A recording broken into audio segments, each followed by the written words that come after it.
Bonjour, j'espère que vous allez bien. J'ai repensé à la dernière vidéo que j'ai réalisée sur les femmes parfaites et sur la pression qu'on pouvait ressentir en tant que femme quand on était face à une femme parfaite. Mais il y a une chose essentielle que je ne vous ai pas dit. Dans la vidéo précédente, je vous ai parlé de ces femmes parfaites et du sentiment et de la pression qu'on peut ressentir face forcément à ces femmes parfaites, en se disant moi je n'arrive pas à être aussi bien que ça, je n'arrive pas à être aussi organisé, structuré, j'arrive pas à repasser tous les vêtements de toute la famille, encore moins ceux des enfants, etc. etc. Et j'étais parti sur comment vous pouvez vous sentir mieux par rapport à ça, sachant que c'est pas forcément votre truc d'être parfaite, même si ce serait un idéal que vous voudriez atteindre. Dans le modèle Comme Color, je vous ai expliqué que les femmes parfaites sont de type bleu, voilà, dans la grande majorité. Et ce que je vous ai pas dit, c'est comment elles vivaient ça à l'intérieur. Donc aujourd'hui, je vais vous parler de ce qu'elles vivent, ces femmes parfaites, à l'intérieur d'elles-mêmes, vis-à-vis de cette perfection qu'elles cherchent à atteindre. Alors la question qu'on peut se poser, c'est est-ce qu'elles pensent qu'elles sont parfaites ? Eh ben pas du tout. Alors vous pouvez vous dire, ah non, c'est bon, déjà, elles nous mettent la pression en étant parfaites, mais si en plus, quand on leur pose la question de savoir est-ce qu'elles sont parfaites, elles vous disent non, alors c'est qu'elles mettent la barre, mais très très haute. Eh ben oui, elles mettent la barre très très haute parce que de leur point de vue, ça va pas. En fait, pour comprendre ce qui se passe chez le type bleu, puisque là je parle des femmes, mais vraiment, c'est comprendre ce qui se passe pour les personnes de type bleu, c'est qu'en fait elles sont à la recherche de la perfection. Le type bleu est à la recherche de la perfection pour tout ce qu'il fait. Le problème, c'est qu'il y a tellement de choses à faire dans la journée que c'est quasiment impossible d'arriver à tout faire parfaitement. Et à chaque fois qu'il ne fait pas, est-ce que c'est les femmes ou les hommes, c'est pareil, le type bleu peut être masculin, féminin, mais à chaque fois que le type bleu ne réussit pas à faire les choses parfaitement, à faire une chose parfaitement, eh ben c'est qu'il a échoué. Et donc il se met une très très forte pression. J'ai été de secondaire bleu. Alors secondaire bleu, dans le modèle Comme Color, vous avez le diagramme avec le cercle extérieur qui représente la couleur dominante et le rond central, c'est la couleur secondaire. Autant la couleur dominante, ça reste tout au long de notre vie, autant la couleur secondaire peut changer plusieurs fois. Et moi, j'ai été dans la couleur bleue pendant une dizaine d'années. Donc j'ai vécu une période bleue, c'était ma période bleue, voilà, pendant une dizaine d'années. Et pendant cette période où j'ai vécu ça, eh bien en fait, j'étais sous pression tout le temps. Et ça, c'est vraiment intéressant à comprendre, de voir à quel point le type bleu peut se mettre la pression tout seul. C'est-à-dire qu'il n'a pas besoin des autres. Et donc, par exemple, une tache sur un pantalon, moi j'ai été commercial pendant cette période-là, avoir une tache sur mon pantalon et aller à un rendez-vous, mais c'était impossible. Je me sentais tellement mal, savoir comment j'allais le cacher, enfin, c'était vraiment terrible. Mais après, dans tout ce que je faisais, la moindre chose, s'il y avait une chose qui n'était pas parfaite, immédiatement, je disais, ça y est, t'as encore échoué. Ça marche pas.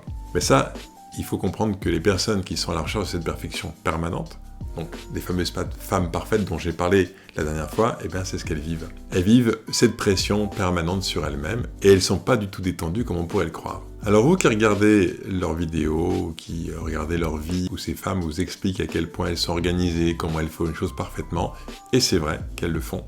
Ce qu'elles ne vous disent pas, parce que ça c'est vraiment à l'intérieur, ce qu'elles ne vous disent pas, c'est la pression dans laquelle elles sont en permanence pour pouvoir vivre ce niveau de perfection permanent. Ça c'est terrible. C'est terrible parce qu'en fait, c'est vraiment un truc qui ronge à l'intérieur et qui ne se calme jamais. Jamais.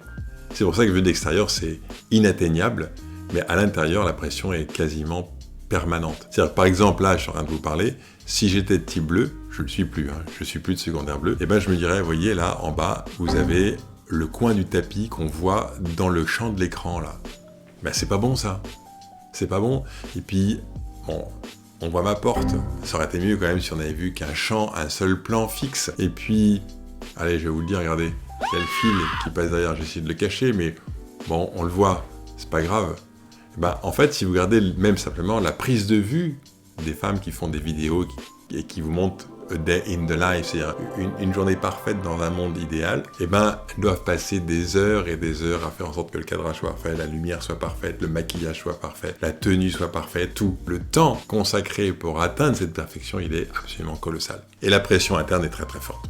Alors, il peut y avoir des sentiments de satisfaction par moment, mais je suis pratiquement sûr, pour avoir travaillé beaucoup sur les types de personnalité, pratiquement sûr que quand elles postent une vidéo, elles ne voient que tout ce qu'elles ont raté. C'est-à-dire qu'à un moment, il faut qu'elles s'arrêtent, parce que sinon c'est trop. Et je suis absolument persuadé, je le sais, parce que j'ai des témoignages de plein de personnes en formation qui parlent de ça, et qui disent, en fait, à la fin, quand c'est fini, la seule chose qui reste, c'est ce qui n'a pas été bien fait. Donc cette pression est pratiquement permanente tout le temps. Alors vous voyez que finalement, cette pression qu'on peut ressentir quand on est face à quelqu'un qui est parfait, et donc je parlais des femmes qui regardent les autres femmes parfaites et qui disent « Oh là là, je me sens pas bien, je me sens nul », et bien c'est un tout petit pourcentage que vous ressentez vous par rapport à la pression que ressentent les types bleus vis-à-vis d'eux-mêmes.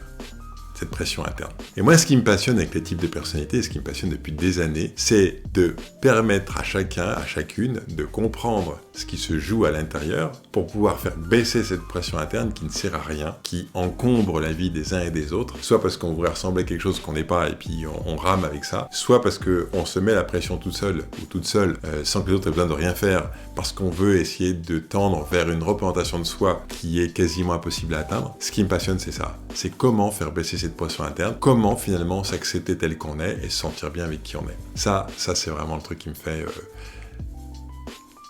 qui m'anime profondément. Si ce sujet vous parle, si vous voulez vous aussi faire baisser la pression interne en vous disant mais c'est pas possible, j'ai tout le temps un peu une pression, soit parce que vous voulez être parfaite, soit parce que voilà, il y a plein d'autres raisons de se mettre la pression. Et si vous dites moi j'ai envie de faire baisser cette pression interne, et ben c'est possible. Et je vous conseille à ce moment de lire un livre qui s'appelle Pourquoi je stresse. C'est un livre que j'ai écrit il y a quelques années et qui décode pour chaque type de personnalité quelle est cette pression interne qui nous pousse à agir d'une certaine manière et qu'est-ce que vous pouvez mettre en place au quotidien pour faire baisser cette pression interne. Ah oui, il n'y a pas de raison de se sentir mal, il n'y a pas de raison de se mettre autant de pression et il y a de très bonnes raisons de vivre une vie heureuse et sympathique. Donc, autorisez-vous à être vous, faites-vous plaisir et détendez-vous ce que vous êtes et qui vous êtes, c'est vraiment super. Ne changez rien. À bientôt!